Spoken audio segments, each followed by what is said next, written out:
70세의 독배를 마시며 밝혀진 철학자 소크라테스의 충격적인 민낯. 만약 여러분에게 두 가지 중 하나만 선택하라고 한다면 무엇을 택하겠습니까? 세상의 존경과 명예, 아니면 가족의 행복과 안정. 대부분의 사람들은 이 둘 사이에서 고민할 것입니다. 그런데 여기 이 둘을 완전히 다른 방식으로 해석한 인물이 있습니다. 기원전 399년 70세의 한 남자가 독배를 입에 댔습니다. 아테네 감옥 안 그의 주변에는 눈물을 흘리는 제자들이 둘러싸고 있었죠. 그런데 그 순간 감옥 밖에서 한 여인의 비명이 들려왔습니다.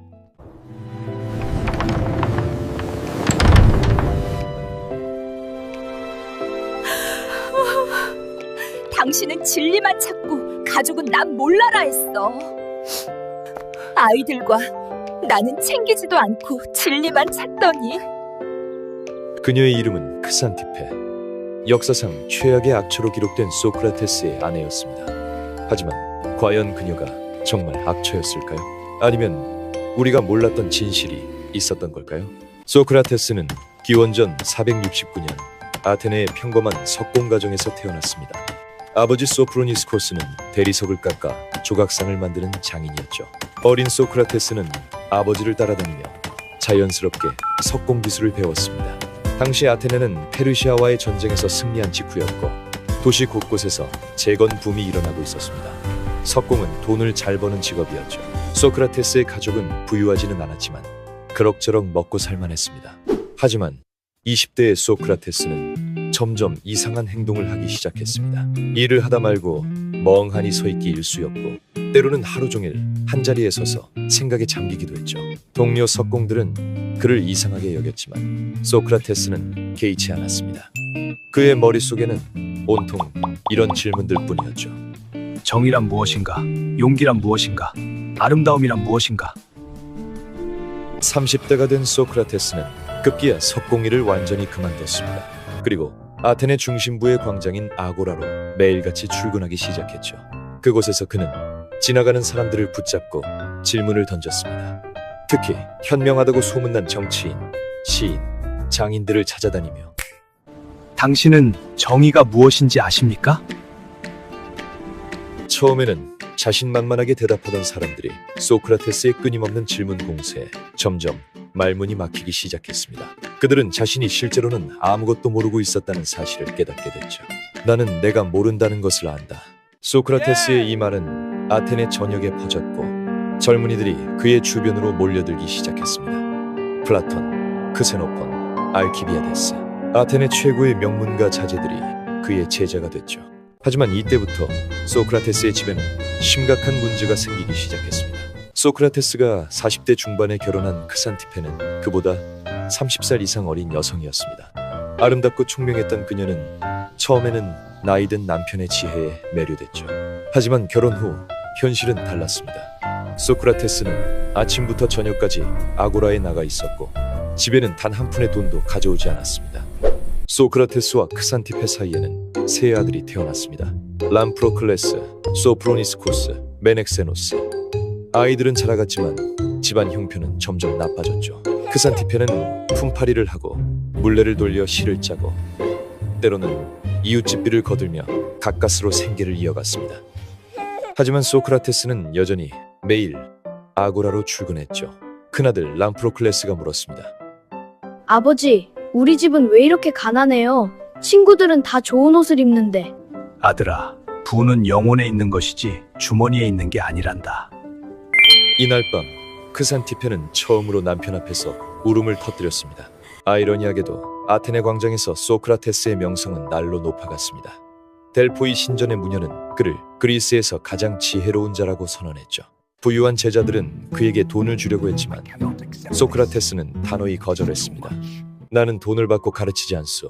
그것은 소피스트들이나 하는 짓이요. 그는 무소유를 실천했습니다.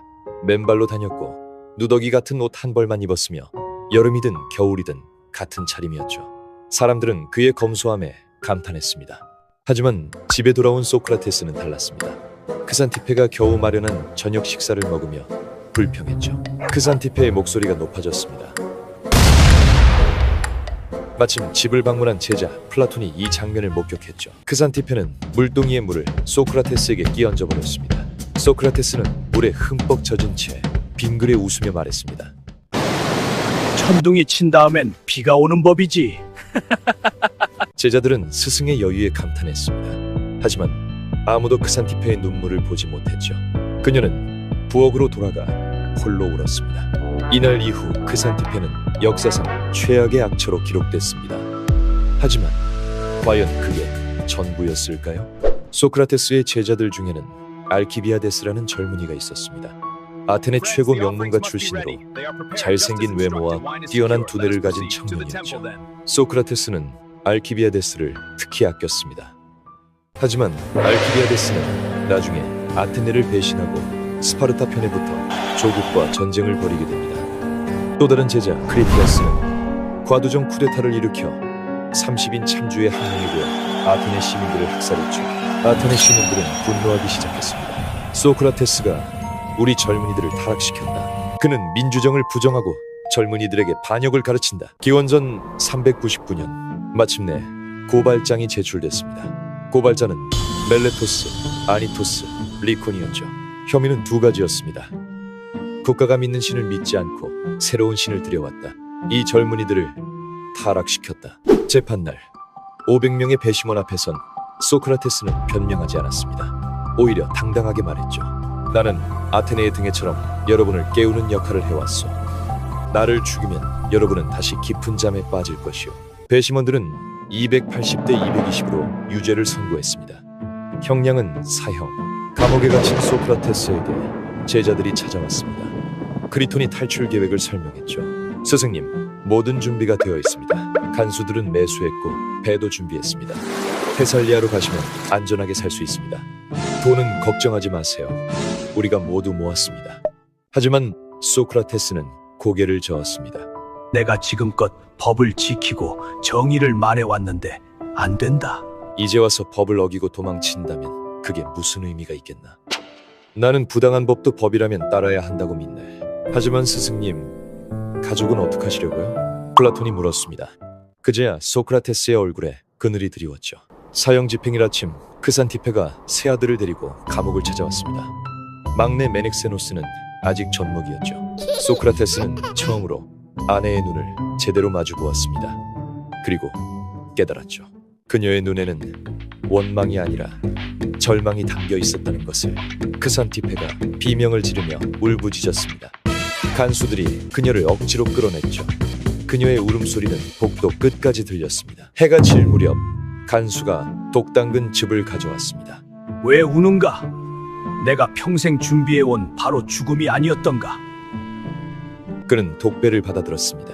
그리고 단숨에 마셨죠. 독이 퍼지기 시작했습니다. 다리부터 차가워지더니 점점 위로 올라왔습니다.